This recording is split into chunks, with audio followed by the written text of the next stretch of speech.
Hey, it's JJ here, owner of Scotland's original beard care brand, Braw Beard.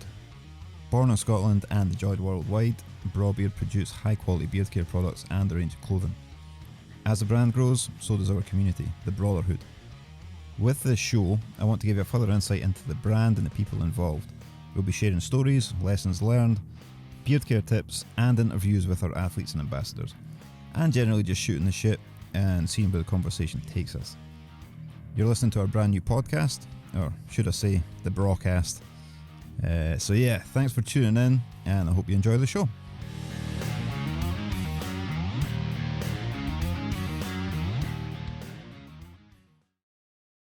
Hello, welcome to episode 5 of the Braw Cast, and I'm here with Davie Easton, who is now the head honcho of the Brawtherhood. Looks after the Brawtherhood Facebook group for the brand, which is amazing. It's a great wee group we've got going in there. It's amazing. It's great because we don't really need to do much. Like, it's kind of I won't say self-policing, but it kind of looks after itself most of the time. It does, aye. People in the group are awesome. There's not any. I've not had any problems. I've not had to actually ban anybody, apart from you a couple of times. I've been banned a few times. I've not had to do anything much, like warning anybody. Nah. The thing we get is people try to join that don't actually know what the group is for, or people try to add their friends who don't seem to know what the group is for. That's the only thing I've had to do recently. Yeah. It's a great wee group. So the group we've got is it's called the Brawtherhood. Our community for the Braw Beard community is the Brawtherhood, and we've got a Facebook group that is exclusively for Braw Beard customers. Yeah. So that's the way it works. If you've bought something in Braw Beard, you become part of the Brawtherhood, and then you get invited to the group, and then there's a secret way in. There is a way in. It's not just like join group. Aye. There is something you have to do, but you'd be surprised how many folk. I decline probably more people than get in, and we're sitting at about 660 members. I think it's 672 the last time. Aye. Well, out of that, active members is probably about 150. So we've got a lot of regular people that post all the time. So Shug and Lindsay and David Wallace, and there's loads of people that are on the page all the time that basically keep the banter going, keep the page not updated, but they'll ask questions of. We've got a few rules that we kind of stick by about what we can post. I've only had to pull folk up a couple of times for doing stuff like that. But it's a great wee group. It's a good laugh. It is a good laugh. Yeah. It's like it's a tidy wee community we've built. Yeah. And the only thing that kind of they've got in common initially is they've bought a Braw Beard product. That's and it's not even. It could be the clothing. It could be the people that don't have beards in it. There's quite a few folk that don't have beards in it, but it's more to do with the actual the brand and the community that the brand is built up. Yeah. That people are there for.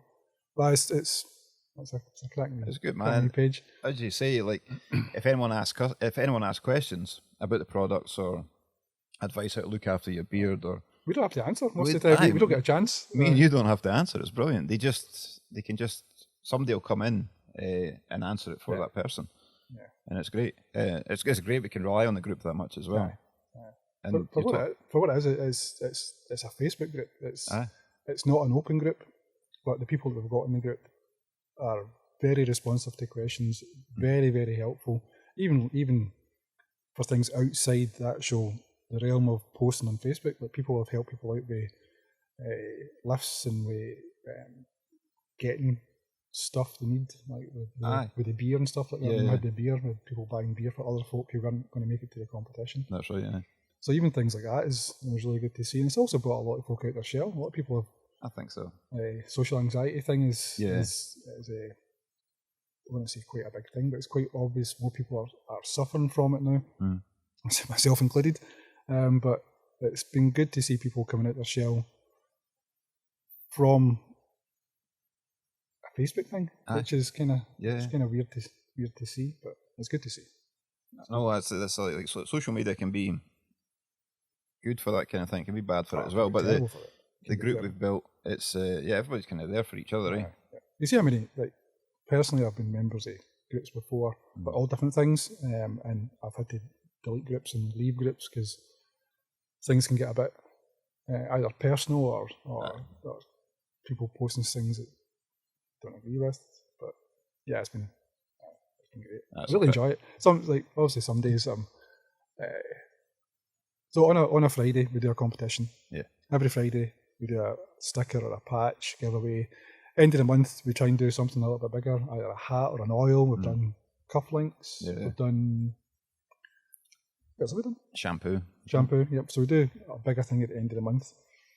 And some nights I've been feeling a bit kind of rubbish, and I've not done a group. I've not done the competition, and the amount of support you get from saying that I don't want to do it because I'm basically feeling like crap. The guys and girls are all posting saying that's fine. It's fine. Yeah. It's fine. It's helped me a lot as well. Good. It's good to hear, man. Because that's it. It's just chatting, and then you're making friends as well. Like when we go to the Braw Beard, the Moustache Championships, it's amazing the amount of people who come up and like, oh, I know you for the group, and just get conversation. You've never met them before. A lot of folk, you kind of look at them and think, I recognise you. Don't know what your name is. Yeah. If you just had a wee badge that had your screen, your profile pic on it, that would help a lot. Which thing we should do next year. Profile pic, and then if it's Instagram, your username underneath it as well. That would help. Especially, my memory is shocking for names. I come the same. Do that thing where folk say their name and I forget it as soon as I've said it. Buddy. Mate. I try not to like that. I try to remember them hardest, but you meet so many people, and it's just, just got everybody all right, man. How you doing? Buddy, mate. Oh man, but that's the thing. The Braw Beard, the Moustache Championships as well is a good event. Like it brings people out their shell as well. We had quite a few guys there at the one in February there that just came along themselves. Yeah, which takes some balls to do. Yeah, it's great to go up on stage as well. It's great to see people, especially in the group, people commenting how nervous they are, and they'll be saying, "No, it'll be fine. Come along, meet us before it for a drink." Come along, and then you get there, it's just the atmosphere is just fun. Fantastic. It's just a party. It's a great night. It's a great night. Ranging from some people being a little bit tipsy to the music to just meeting people from all over, because it's not even just with Scotland anymore. It's America, Austria, Germany, Iceland. Yep. Guy from Iceland there this year. But the amount of people that use the group on a regular basis, it's a good crowd. Yeah, it's a really good crowd. There's a lot of regulars that got a lot of time for. And it seems again, people are just posting it again. That's the thing. It's not posting every day is not for everybody. But yeah, the group is so easy to keep an eye on. It is, man. I'm proud of the group, and I'm glad you're kind of looking over it. Takes the pressure off me. Well, Shug as well. Shug's an admin as well, isn't it? So between the two of us, we're taking. I think we take turns and knocking folk back at the main gates before they get in. The ban hammer sitting twitching ready to go. Just sitting ready to go. When I make an appearance. Right.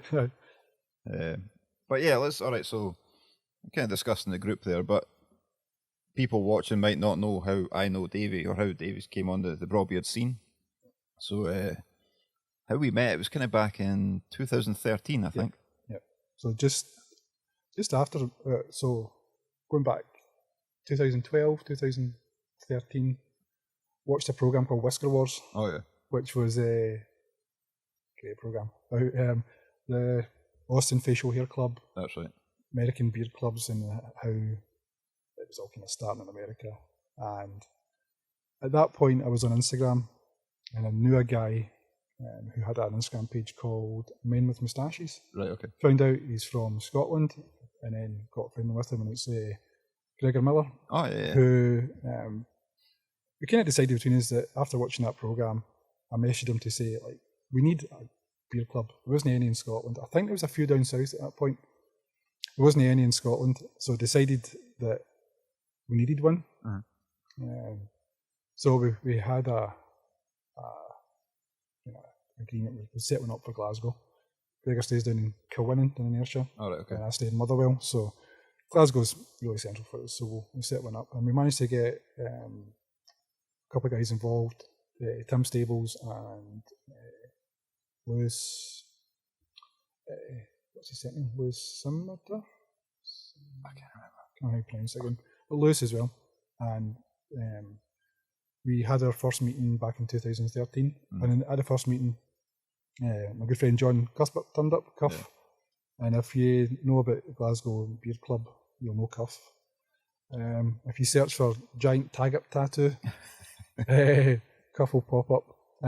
So we set up the club, and the reason we set up the club was it's a social thing to get people.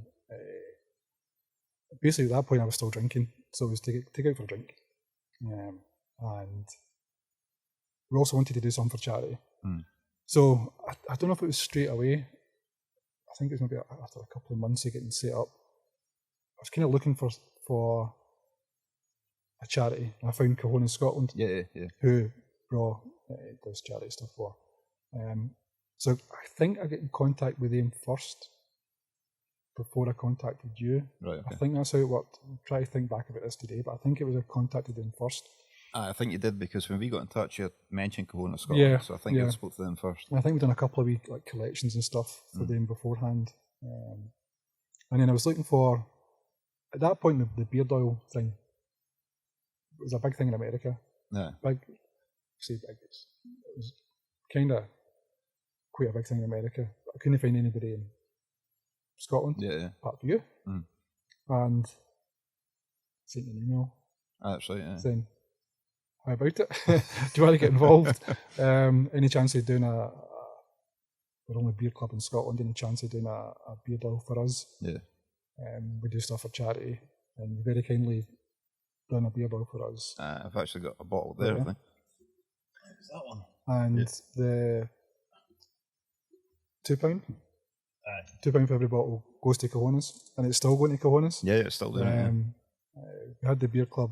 Beer club's still going, and the 4 guys that started it, we all kind of faded away from it. I was the president of the club for a while, and then personal things happened. My dad took not well, and I took a step back from it.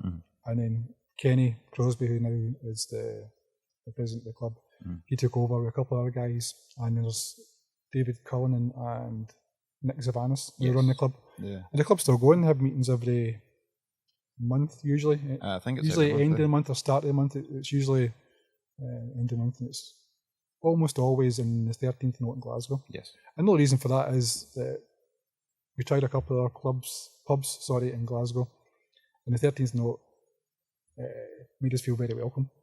Because at the start of the club we were having like 30, 40 folk turning up. 30, 40 drunk, beardy guys turning up, and they didn't bat an eyelid. They were giving us like the jukebox for free and giving us a whole section of the pub for free.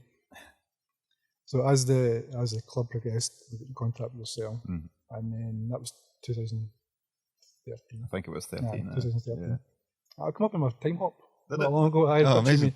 We met in TGI Fridays in Glasgow. That's right. And we've kind of been pals since then. Totally. I remember that it was my wife and I. We went to had a night out in Glasgow. And we were in TGI's, and we had been talking. So it says, well, we're going to be in Glasgow. Do you want to meet up? And we met in TGI's, and then we got smashed that night. Me and Elaine got smashed on cocktails. I got a few as well. But yeah, I remember the first beer the Moustache Club we came to, it was also in the 13th note. Yep. And they had the section up the back. It was a restaurant. They closed the restaurant. It was amazing. They've done it a few times. They've actually closed the restaurant early to give us space. And it's a big pub. They've tried putting us in the pub down at the door, and people can't get in because we're teeing all over. But it's David, the manager at the 13th note, is absolutely fantastic. He's a great guy. I don't think I've met him personally, but you've been in touch with him a few times for videos for us, like when Sean's came up with Sean sends you a message. Any chance of get in touch with the guy? I literally text David straight away, and he'll always say, "Aye." Well, the last video, we walked in, and the guy's like, I think the guy who was on had been told just to let us in, and we had free reign at the bottom floor. It was brilliant. David's amazing. He's such a nice guy. But he's always been like that when the club started. Obviously, when 30 folk turning up, spending a lot of money on drink. Yeah. It's good for them. But the good thing is that we've never had any problems at all with other folk in the pub. Everybody's been well behaved. Yeah. So it's the club absolutely loved running the club. That was probably one of the best decisions I made was to start it up.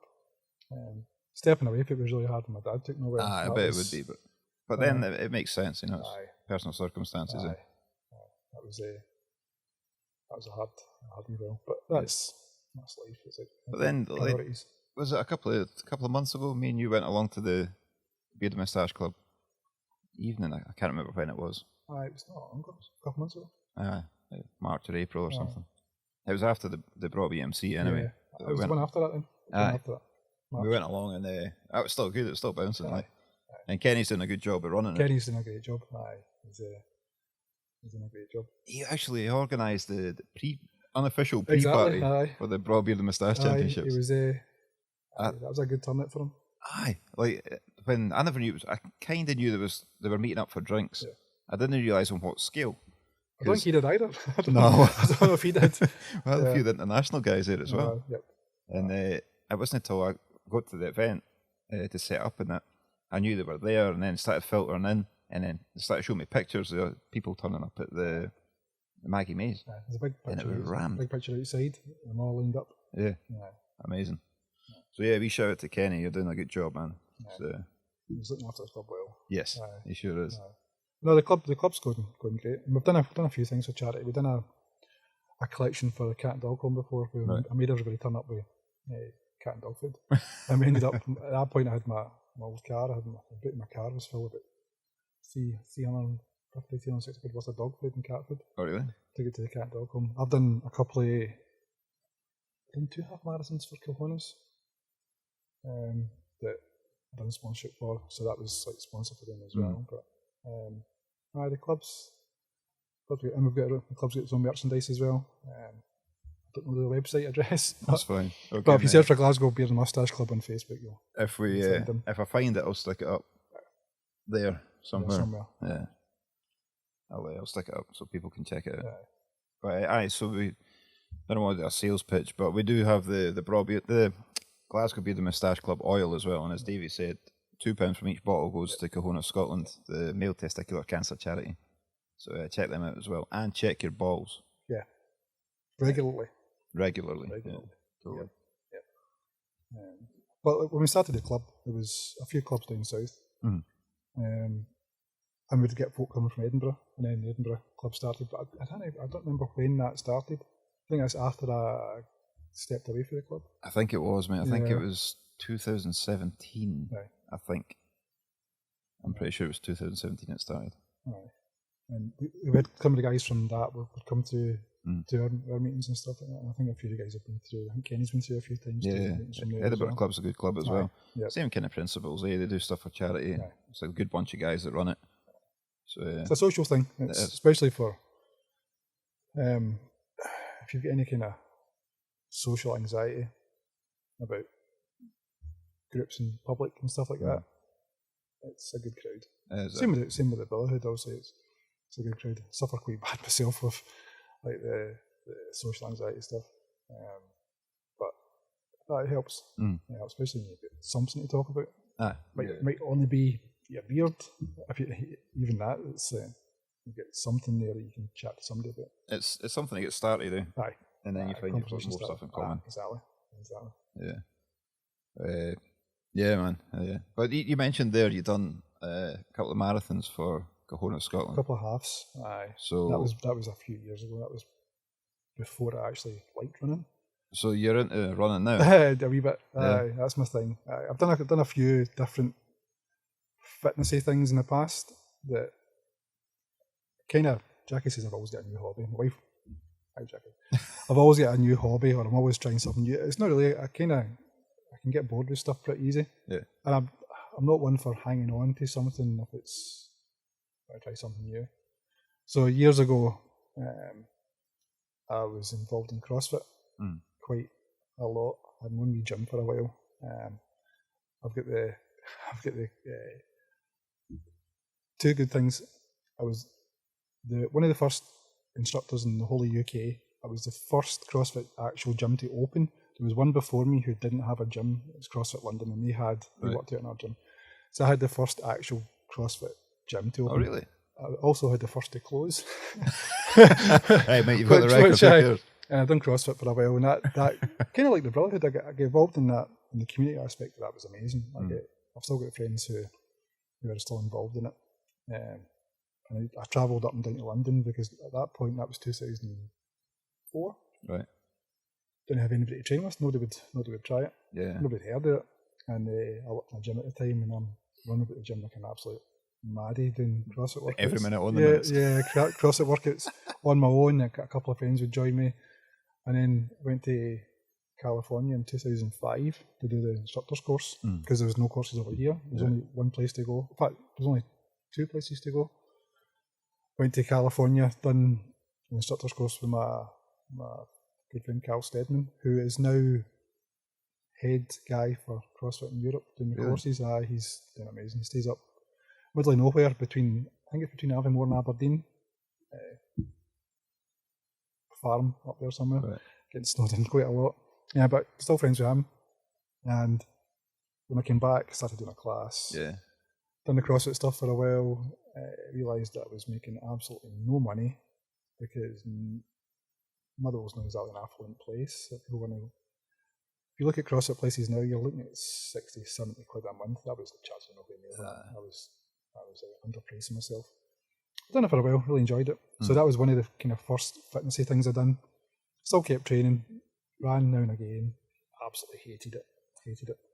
Getting to strongman, I've done strongman for a wee while because where I work now, my old boss sell strongman equipment. So I used to train with him, done a couple of competitions, done absolutely terrible. Done a novice competition and wrecked my back doing Atlas stones. My back's not been the same since. Oh, really?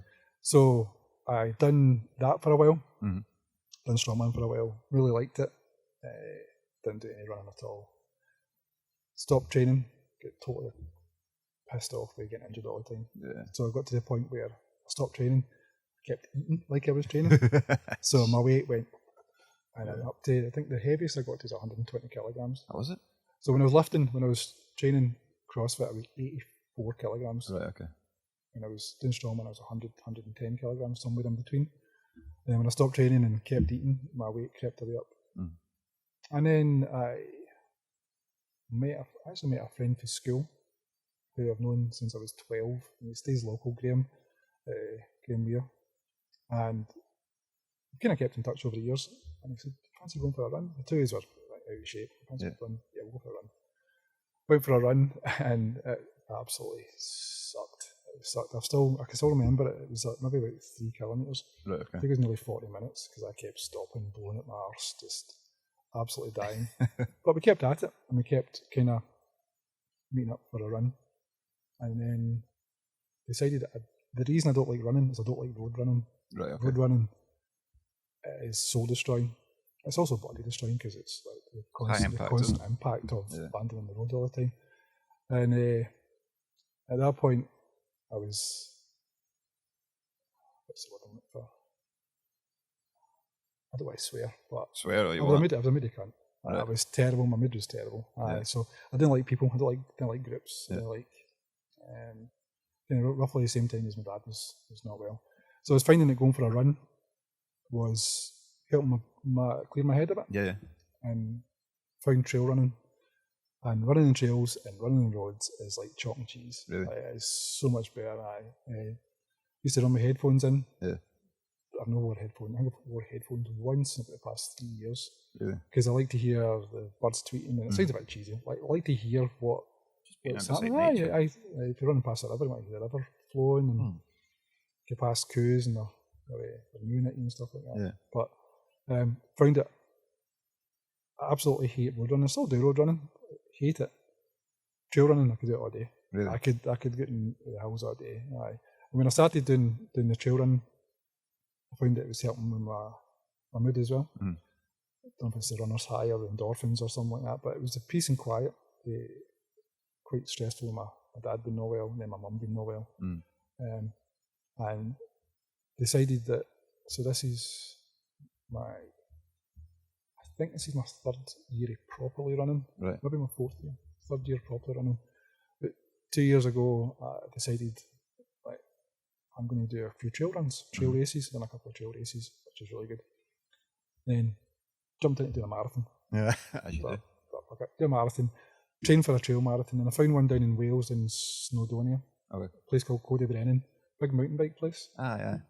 But they've also got a trail running thing down there as well. Right, okay. So I trained for that, and at this point I'd met my friend Graham Kelly, yes, who you met. Massive beard, fantastic runner, mountain man is probably the best way to describe him. I think so. Graham is probably one of the nicest guys that I know, and got in touch with him through Instagram. Met him through Instagram. I met a lot of folk through Instagram, and for some reason I said this. I was talking to a guy the other day about this. I thought he was American. Right. He stays in Busby, which is about 25 minutes from me. Like, it's like just up back East Kilbride, and we got organised a run. And same again, I can remember the first run with him, and I was blowing at my arse. Try to keep his pace. Not even try to keep his. I know he was keeping my pace. Oh, it was hard, but it was so enjoyable to be out in the trails with somebody. And then Graham was very kind to program for me a set of workouts, basically leading up to doing a marathon. He programmed what I would do for a marathon. So the plan was to do this marathon down in Wales. We'd drive down with Jackie, my wife, and we would camp. And I'm going to do the marathon. And before that, my dad died, which was shite. He was not well. Unfortunately, he was housebound for a while. But one thing I said to him was, I'm going to do this marathon before he died. And I'd go on Sunday, right? You'll be good at that. So when he died, I still trained all through the shit that came with that. Yeah. The kind of grief and stuff. And it helped something to do, because it was it's the worst 5 weeks of my life was my dad dying. 5 weeks later, my mum died. The next day, my auntie dying. Oh, so I had a bit of a shit time, put it bluntly. But it was the running helped, and it's helped since then. It's like I still use it to clear my head and stuff like that. But I said to my dad, right, I'm doing this marathon, and he did say to me, "You'll be fine, so I can do that. I'll be good at that." So I trained for the marathon, and I got my arse kicked. Oh, really? Because I trained for hills, but I hadn't trained for hills in 27-degree heat, wearing black like a fucking gothic Christmas time. Like I was this hat on, black t-shirt, black shorts, compression socks on, and I probably walked a good 26 miles, probably about maybe 10 miles it, 12 miles it, probably. Dripping with sweat. It was hard. It was hard. I absolutely loved it. Crossed the finish line, burst out crying. Jackie was there. Two friends were there. Liz and Ian. They'd travelled from Liverpool to come and see us. So done that. I was a bit of a mess. I was a wee bit emotional, which I'm prone to be.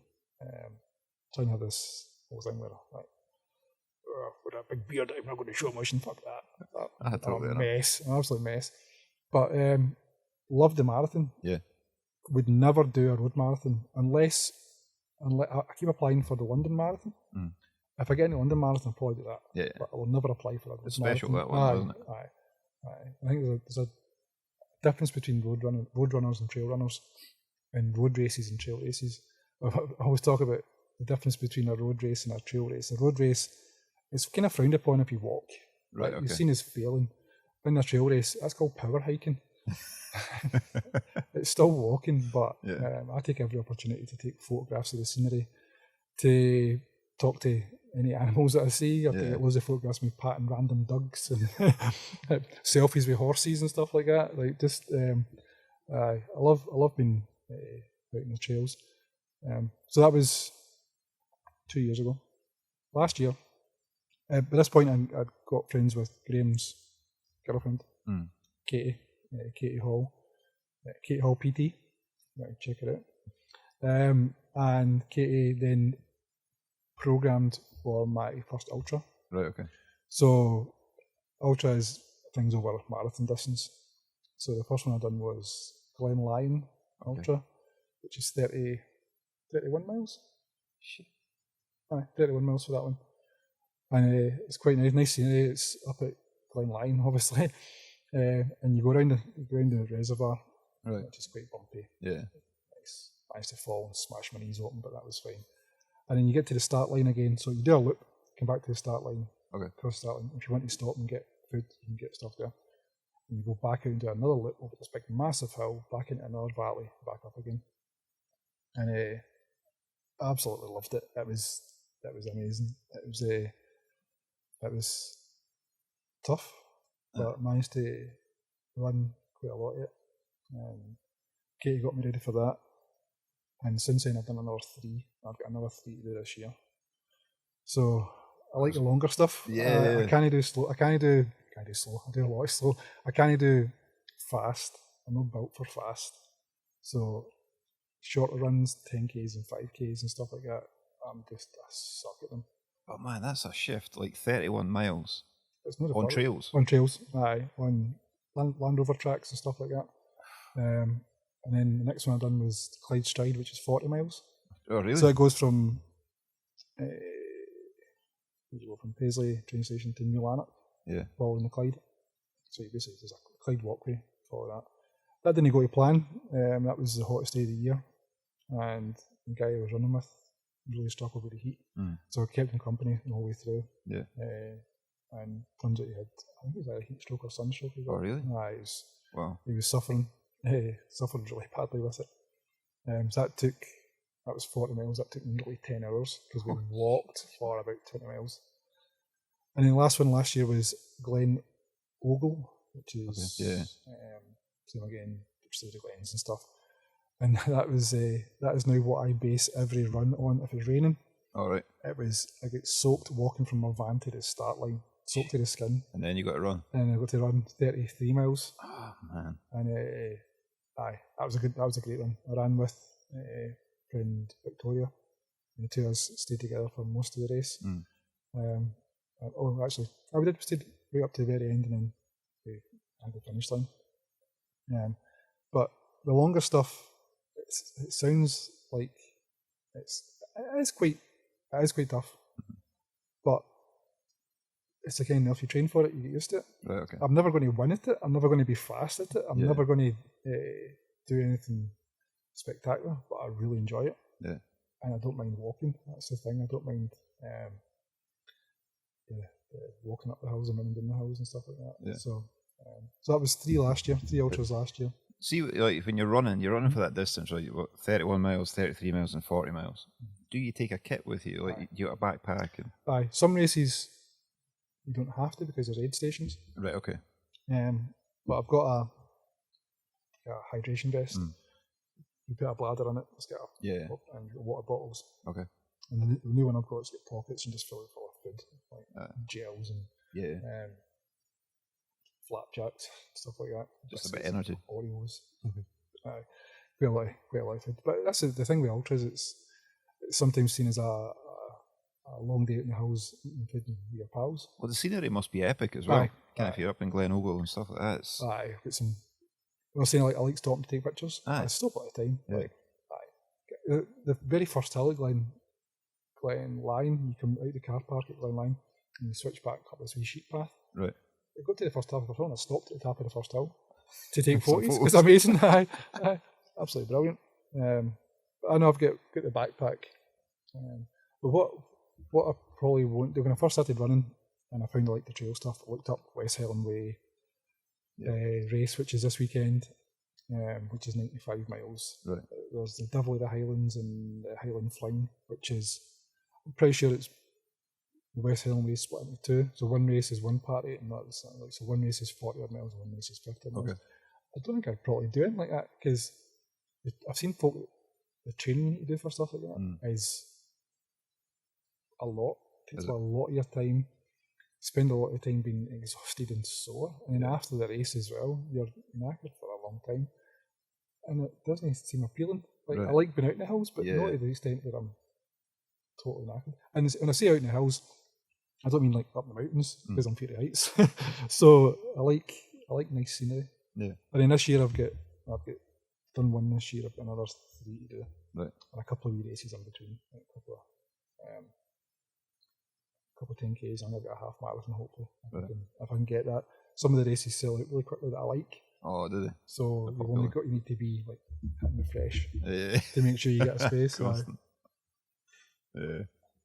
That's cool, man. It's amazing. Like, because I remember going back to the Beard Moustache Club, and you were a big guy. Aye. And just seeing you transform your life into running now. Aye.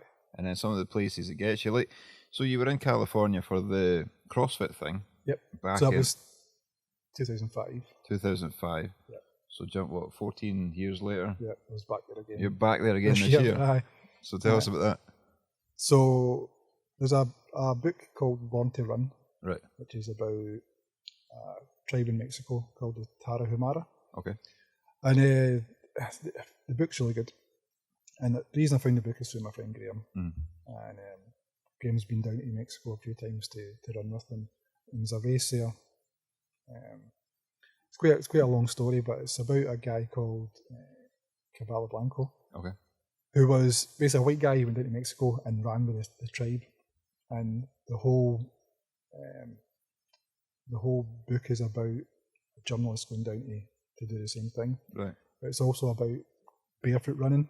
Oh. So running with no shoes on. Because basically the Tarahumara run with sandals. So they've got they make the sandals out of car tyres, or they used to. Right. Cut around your foot, and it's a huarache, it's called. So basically you strap this to your toe and wraps around your ankle. Wow.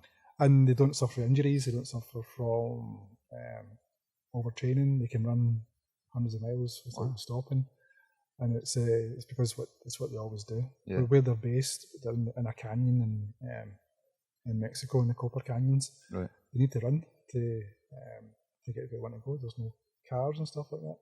So, kind of going off on a tangent, but the Born to Run stuff, the people who went to the first few times down in the Copper Canyons would also have like a kind of race thing in California. Okay.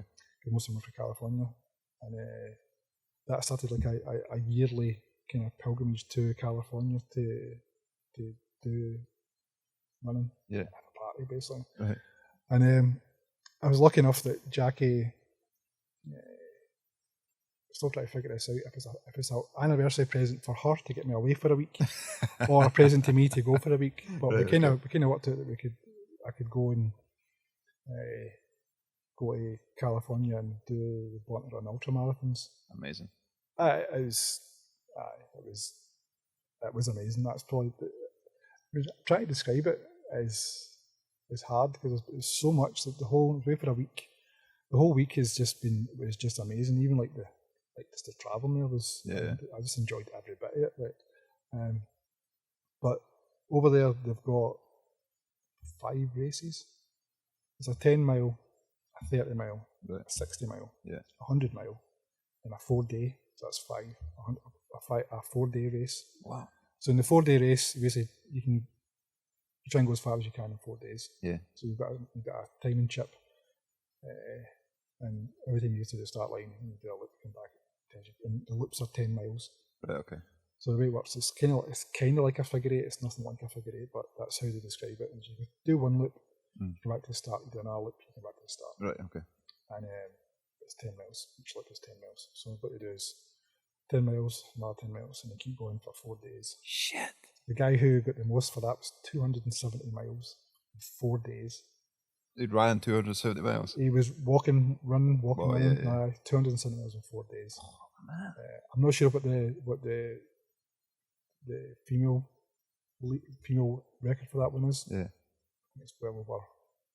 Maybe is it 200 miles? I'm not sure. But I know the main guy got 270 miles. Shit, I can't even. Aye, it's like for 4 days or over 4 days. Squeezing it in 4 days. Aye, I think he slept. He couldn't have slept. Nah. Then there's the 100 mile race, which is so the 4-day race. For what I've seen that people are using that to see if they can do 100 miles. That was a big target for a lot of folk, was to do 100 miles over the 4 days. Oh, right, I see, okay, yeah. And then there's a 100 mile race, which is 100 miles. You start at this time, you've got to get it done by this time. Right, okay. So I think that was Friday till Sunday was a cut-off. Wow. I think, or Thursday to Saturday, I'm not sure. But it was a cut-off. Then the 60-mile race is you do 60 miles. I done the 30-mile race. And there's a 10-mile race. There's also a 0 kilometre race. So if you go with your better half, who is not a runner, wants to take part, you get a number, you get a hat, you get a beer, you draw a line in the ground, you fire a shotgun, you step over the line, you get a medal. I'll go and do that one. Yeah, exactly. And that's did a big turnout for that one. I'm up for that. So I think they said there's roughly 1,000 people there. When are you going again? I'm going 0 next kilometre year. race. I'm going next year. Going back next year. But that was a big eye opener of what people can do. I bet. Like even we got there. We left here on the Tuesday. We got there. We were camping Wednesday, Thursday, Friday, Saturday, Saturday there. We moved to another campsite on the Sunday. We came back on the Monday. And because Graham and Katie have been before, they're kind of part of the main crew. Right, okay. Graham's part of the main crew. It made that a lot easier for me because I was basically thrown in with all the main people. Right, okay. From the crew, from the weekend. So we met a lot of their friends who I'm kind of happy to say are friends myself now as well.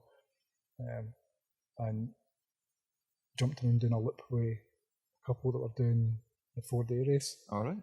And Brad and Jesse, I think they managed to get 100 miles over the 4 days. We jumped in with them, but they were on mile, I think this was their 30th mile up to their 40th mile. I couldn't keep up with them. Really? Honestly, couldn't keep up with them. And they managed to get their 100 miles over the 4 days. Aye. Yep. So I done the 30-mile race, and it's not quite 30 miles. They say it's roughly 10-mile loops. It was 29 and a bit miles. Right, okay. And it was fine for the first half until the sun came up. It started at 6 in the morning. Right, that was what I was going to ask you next. How did you handle the heat? California wasn't that hot. Was it not? No, it was freezing most nights. It was really cold. A couple of nights it was bucketing with rain. In the morning, so the race started at 6. So we got woken up at 4:30. Okay. By mariachi guy singing in the microphone. A guy called Luis Escobar, who's the main organizer, right, okay. using a chainsaw to chop up wood to set the fire going. And the race gets started by shotgun. Right, okay. So I've got loads of videos of it around there. I think they're on my YouTube, I think. But the 6 o'clock in the morning, still kind of overcast. Wasn't that hot. Got to halfway, heat came on. It's like somebody turned the radio on. Aye. And you can see on my racing profile, you can see like the pace is not bad. Yeah. Oh, just when it starts getting warm. Yeah, it was warm. But I coped alright. Kind of was expecting it. It wasn't something I wasn't expecting. The cold was what I wasn't expecting. At night, I never packed enough clothes for night. So in my tent where I was sleeping at one point, I had basically all my clothes on. Oh, really? Yeah. All my clothes on in my jacket and my sleeping bag. It was that cold. But no, the whole week was just an absolute eye opener. Yeah. Came back a bit more happy than I was before I left. Hence the tie-dye t-shirt. And the wee amulet you get. You don't get a medal, you get an amulet. That's cool. Good amulet. A good luck amulet. Sorry for completing it. Yeah. And I'm going back next year. Brilliant. It's just not knowing what to expect when I went there. I knew roughly what it was going to be like. Searching for YouTube videos and stuff like that, and speaking to Graham, and he's saying it's going to be an eye opener. Aye, and it's the bit we were camped in was called Hippie Camp. Right. That was the section we were in. Yeah. And there was wheelchair jousting. The guys are in wheelchairs with balloons sellotape to them, crash helmet on, with a rolled up newspaper covered in duct tape. They were blindfolded. The guy pushing the wheelchair was blindfolded. And then they were pushing it towards each other and trying to burst the balloons of the guy on the other side. Jeez, there was luchador wrestling. It was what wrestling? Luchador, no, the wrestler with the mask. I moved the headphones there, I couldn't quite hear it. Luchador wrestling. Yeah. There was a Lego firewalk. So one of the guys is a Lego master builder. So he brought this big massive tub of Lego. He put a tarpaulin down on the ground, made a run of Lego, and the box, big tough crate, turned it upside down. And at one side there's a bell, and at the other side there's a bell. And you can run across the Lego, touch the bell, run back, touch the bell. So the guy that won that, I said, how many times you can do it in a minute? The guy who done that was running through barefoot. I was going to say though, if these guys are running 100 miles, they're going to have leather feet. No, the guy who ran it I don't think he was a runner. I didn't see him on the day. He might have been because there's quite a lot of folk there, but he was a big dude. Right. He was jumping over the box, and he was diving over the box. And at the end of it, his hands were all burst open, his back was burst open. I bet. I don't know if it was drunk or no, but it was hilarious. Hilarious. But the whole weekend was great. There was met lots of really, really nice people. It felt really welcoming. It felt like part of a family kind of thing. Oh, okay. And been in touch with loads of folks since I got back. Messaged lots of people from all over, like chatting to a couple of guys to Canada that get quite friendly with, and then people from California and stuff. So it was good. So that was in May. Right, yeah, that's right. Yeah, so I've done that one. Next one I've got is in 4 weeks' time, and it's at Whiteley's Wind Farm, Eaglesham, back East Kilbride. Oh, okay, yeah. So that's a 50k. And then I've got, what's after that one? Well, I'm doing one down in Peebles. Right. It's a 40 miler. Is it? And then I've got one in November, which is, instead of being distance, it's time. It's 6 hours. Right, okay. And try and go as far as you can by doing loop, 6 kilometre. I was about to say, you just didn't run for 6 hours. And No, you're stuck. Can't run back. No, you do loops for 6 kilometre loops for 6 hours. Right. See how far you can get. Yeah. But I think that's going to be more mentally tough than anything else. It Because it doesn't matter how fast you go, it's still going to be 6 hours. Yeah. So it's still like it's like say it's a 10k race and you go fast and you go over quicker. It's set for 6 hours. See how many laps you can do in 6 hours. Laps, which is, there's lots of races like that. There's a lot of them that are 12 hours and 24 hours, but this is a 6 hour one. So I've got that to look forward to. So my training's building good all year, got something to aim for. Yeah. And then hopefully get some time off over Christmas, but I'll probably do another race. That's the thing though, like you finish a race and you're training for the next one. Your calendar's obviously full. I need to have something to train for. You just go for it. It keeps you focused as well. Yeah. Keeps mentality good. I can't not have a plan. Yeah. Have a plan. Even if I don't stick to the plan 100%, if the plan's there, I'm supposed to be training tonight. Yeah. I'm not running tonight. Yeah. But try and stick to the plan 95% of the time if I can, and it's worked. Yeah. You gotta listen to your body as well, the way if it's. I'm falling apart. I'm absolutely falling apart. My knees are killing me. I've got my feet are a bit sore, but only here for a short time. That's it, man. Exactly. Enjoy it. Aye. But no, it's the running's really helped. Like the longer distance stuff is just. That's my thing. I like it. I never thought I would enjoy being out for 3-4 hours at a time. Yeah. Like used to be like 10 minutes. It's absolutely terrible. I hate running. Like I used to box years ago, and then I also ran for that, keep the weight down and stuff, and then went away for boxing and went back to it just for fun. And so I thought I'd get back into running. So my dad stays on a farm, and there's 2 fields, and there's a hedge along the middle. And there was cows in both fields, right? But it's kind of on a hill. Oh, shit. It's kind of on a hill. Right. So I was standing at the front of the 2 fields, and I was thinking, right, which field will I run along to get to the woods? There's a strip of woods at the end. There was like a mile loop I had made in there where I could just run 2 laps. So I was standing looking at the fields. There was cows right there, and then the cows in this field were up on the hill, at the top of the hill. So I thought, right, I'll pick that field to run along until I get to the fence at the woods and I can jump the fence. So there's a hedge in the middle, and I'm running along the left-hand side field, but I've got headphones in. I know. I didn't do much running, so I thought, right, fuck it, stick the headphones in, get a bit of Metallica or something, just running along. And there was cows on the horizon, right? So I was running along, and then I was just aware of this, like just thumping. I could kind of, I don't know if I could sense it or feel it or hear it. The bass playing. Aye. It wasn't the music because it was out of time, but I kind of looked up and there's a fucking bull running towards me. The bull was in there to obviously sow its seed with the cows, and the bull running towards me. I was like, shit. So I had to jump the hedge. Did you leap it? Aye. Right. Also scrambled across it, but scrambled across it and then ran along the hedge. And luckily I wasn't far from the woods, so I was able to get over the fence into the woods.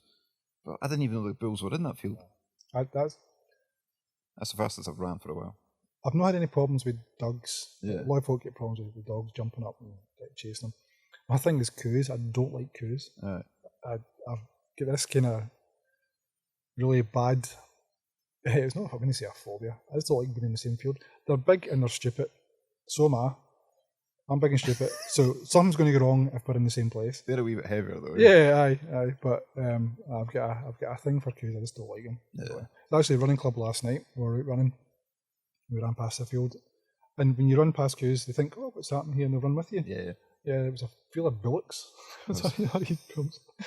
Running across. And I don't like them. But unpredictable, eh? Over in America, it was a cattle ranch we were on. Oh, was it? And they kept giving us warnings about what to do if you see a rattlesnake. Wow, okay. I was like, enough of that. And then somebody mentioned there was a mountain lion seen one time on the ranch. Oh, really? Oh, fucking great. That's amazing. I am petrified of snakes. Not really petrified of snakes. Things that can kill you. I like snakes. Like we used to have a snake as a pet. Yeah. But ones that can bite you and kill you. Not a big fan of No, that's not my cup of tea. It's not my cup of tea. But it's like spiders, man. I'm no fussed with spiders. It doesn't bother me. But if I know it can kill me, yeah, exactly. It Aye, bothers me, you know what I mean? Aye. They get terrifying after that. Aye. But venomous. Anything that's venomous. Nah. I know. That's way smaller than you. Exactly. I know. It's I know. just pure evil. I know. But no, the running's my thing. The running's my thing. Well, you were on about when you're out there running in the hills, you're also taking photos, and I'm aware of that on your social media as well. There's a lot of it. But you've got this thing going on Instagram, and I'm going to plug it because it's cool as fuck. It's Tiny Planet Scotland. Yeah. Check it out at Tiny Planet Scotland. At Tiny Planet Scotland on Instagram. I've not posted anything for a wee while because I've not been out with my camera. But yeah. I was lucky enough to win a 360 camera on Instagram. So there's a company called Rilo who make the 360 camera, and it's basically two lenses back to back on a camera. And the way it works is both lenses are 100 and kind of what degrees, but basically both lenses give a 360 degree picture. And if you've been on Instagram and see people taking landscape photos, you can look around. With the 360 camera, you can look all over. And I was lucky enough to win the camera.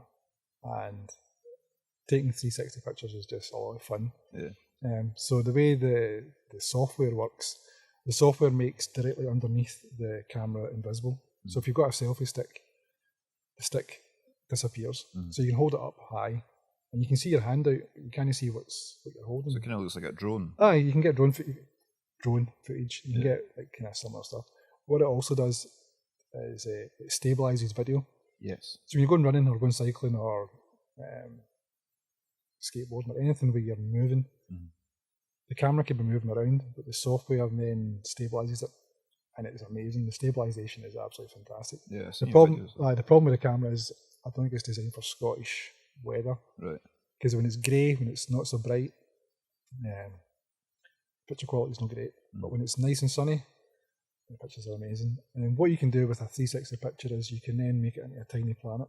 So the software does it all for you. It basically turns the photograph into a circle, basically. It turns it into a circle. And I've managed to get some decent photos of some of the places I've been. Well, that was your thing with Tiny Planet Scotland. You're always going to landmarks, like in Glasgow, wherever you are. We were in Liverpool together for the Braw Beard Moustache Championships. Taking photographs. And you took your photographs there, and they looked amazing. Didn't Albert Dock and that? Yep. So you went for a run in the morning, as you do, but took your camera with you and just go to landmarks. The Beatles statue was a good one. Yeah. I took a selfie myself with the Beatles, the Liver building. But I've been all over, like, me and Jackie and the kids, we like going to castles. So I've taken a few different castles and stuff. But I've not posted anything for a while just because I've not had a chance to go out with it. Also, it kind of, I've done an update on it that I didn't do right, and I messed up slightly for a wee while. Yeah, I'm not very technically minded, but it was offline for a wee while. But it's Tiny Planet Scotland on Instagram. It's also on Facebook as well. But I've not posted anything for a while. And then having the 360 camera, you've got one as well. Inspired me to get one. I was loving your work. Every time we were together, you were like, check this. Aye. And we're travelling down to the Braw Beard That's right. Elaine was driving, so me and you were in the back of the car, and I'm putting it out the window and taking pictures of me and you. And, I just messed about. It was amazing what you could do with the software. And I was like, I need to get one of these for the vlogs. So that's what I've done. I used it the TT. The photos at TT were great, especially ones on the boat. It's kind of some photos work really well with 360 Tiny Planet pictures. Yeah. Some don't. Yeah. It's you kind of get used to looking around to see what's above you, because that then becomes part of the picture. So one of the things you told me is wherever you are, try and be in the centre, so it's kind of symmetrical. It just makes a nicer photo. So if you're standing, don't stand in the middle of the road, but if you're standing in the middle of the road, I've done that. Yeah, stand on the white line. We've done that up at Glencoe actually. Obviously the road was quiet, so me and Jackie done it in Glasgow, just off Argyle Street. We stopped at one of the big junctions. We pressed the button to cross the road, and we went corner to corner. And I whipped out the camera, stood in the middle of the street, took a picture. The driver. It was quite a good photo. It was quite a good photograph as well. But no, it's a great wee camera. But if you check it out, check Tiny I've taken some nice wee pictures. Some photos are inverted planets, so it looks like you're looking through a tunnel, which is quite good as well. Some things work better that way. It's a toy. It's a toy, but that's cool, man. But then it's great for what you're doing, for being out running as well. You enjoy the nature, you enjoy scenery. So, and as you say, the stabilisation in it is really good. Oh, it's amazing. I've seen you running. It is like a drone with you. It's the stabilisation. It all comes from the software. Right. So I've got the GoPro with the Steadicam and gimbal, which is great. Quite heavy, but it's still great. That's still better than the 360 camera. But the 360 camera is a lot bit easier. Just smaller, right? Smaller. Totally. Smaller. I've used it quite a lot for the running club. I take a lot of photographs for. I run my group called the Clyde Runners. They're based out in Curluck, and it's a small social running club. But I'm the social media person for the club. I take all the photographs and do a few of the posts and stuff. And I've used a lot of the 360 pictures for the club. It works good in a group. So if you've got a group of people, you make a circle, you put the camera in the middle, and it makes a nice group photo. Or you put it up high, you put it down low. There's lots of different variations you can do. One of the things I done when I was at Fort William for the World Cup, it's the selfie stick I've got that comes with it. It's quite long. So you put it in your hand, but put the pole backwards. It looks like a cameraman's following you. Somebody's following you. It's quite cool. Like, there's a good few people on Instagram and YouTube that to follow, that give you ideas and stuff like that. There's a guy in Australia that I follow. There's a guy in, I'm pretty sure it's Hungary.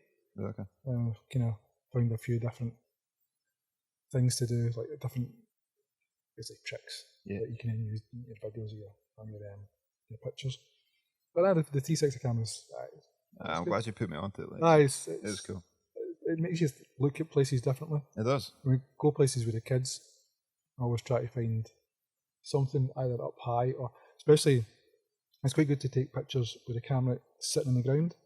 Because it takes, if it's an intricate pattern on the floor, or it's a nice carpet or something, it makes the pictures kind of like kaleidoscopes kind of thing. It's where I take a few. When we were at the Cajonas charity night back in November, took one in the main hall or in the reception area, sat the camera on the ground, and it was a tile floor. It looked amazing. It's just, that's right, I remember that. I looked like an absolute idiot. Like I was down and looking at the camera. I looked up and this girl standing looking at me. She just shake her head at me like, "What are you doing?" I know. Just take a picture. I was the same at the TT. I was walking about. I had the 360 camera. It's on a big pole, so you're walking about like this, like a tour guide. You know what I mean?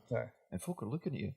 You didn't notice that until you actually look at the footage back. But then there's a few people getting at the horns walking past. I've had a few folk give me the fingers before. I went to one of the first times I used it was down at the park run down at Strathclyde Park. I stuck up a big crowd at the start, a couple of hundred people. Stuck it up. People are presuming it's filming forward, not that it's filming everything. I look back at the footage and the guy flicking the Vickies at me. I'm like, okay.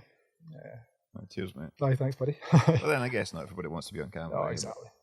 But public place. You can get around it by saying it's a public place. True that.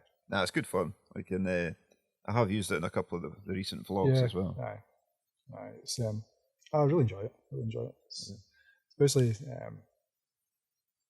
a good way of remembering places just other than just like a normal photograph. It's something a bit different. I like the fact you can, you make the video where you can, what do you call it? Is it a 360 video where you can scroll through and look wherever you want to? You can do it either as a video where you can either actually hold your phone and turn your phone around and look to see where you are, or you can flick with your hand as well. Yeah. Which you can get, especially with interesting places you go, you can have a more immersive video or a more user-friendly video than just what you want to see. Exactly, yeah. So folk can look where you're not focusing the camera or whatever. Just got to make sure you're not picking your nose or something like that. Exactly, just going to hide that. Well, I was walking through the paddock at the TT, and like Carol Cox was there. A swarm of people around him, obviously. But like Lee Johnston, he was in his garage, and Jamie was in his garage, and just a line of motorcycle kind of superstars, I guess. So I was just walking with that, and it's like people can look where they want. Yeah. And if they're a fan of like Peter Hickman, they can look at his garage as walk past, or look the other way completely. Amazing bit of kit. Absolutely amazing. For what it is, it's probably the same size as a GoPro, maybe a wee bit. Well, yours is slightly different, but mine's is maybe a little bit bigger than a GoPro. And it's designed by people in California. You can tell because it works really well in really, really bright sunshine. Not so much Scottish. Scotland's Scottish grey skies. It doesn't work well. Oh man, but that's just kind of getting to the hour, Davey. I was going to ask you one more thing before we kind of wrap it up. What is your favourite Braw product? This hat. This hat? This hat, aye. That's the thing with your hats, right? So every time you're at running, you're wearing a Braw hat. Yeah. It's became kind of your thing. Yeah. How many miles has that done? Do you know? This one, this is my newest one. The one I had before done a lot. I do about, I think last year I done over 1,000 miles running for the whole year. Really? And probably wore it most of the time. Yeah. The first hat I got was starting to get a bit. Well, this one's been about a year and a bit, I think, and it's still almost like brand new. The secret I found to it is don't put them in the washing machine. Right. Doesn't end well. I've not learned that through these hats. The other hats have done that. What I do with this is I just wash it in, scrub it. Doesn't go in the washing machine. The other one I got, I tried to distress it by cleaning it with Sillet Bang. It went a kind of weird kind of brown colour and it looked pretty good, but that's not my wee boy's jacket. That's Joe's hat. He wears that all the time. I like wearing a hat when I'm running.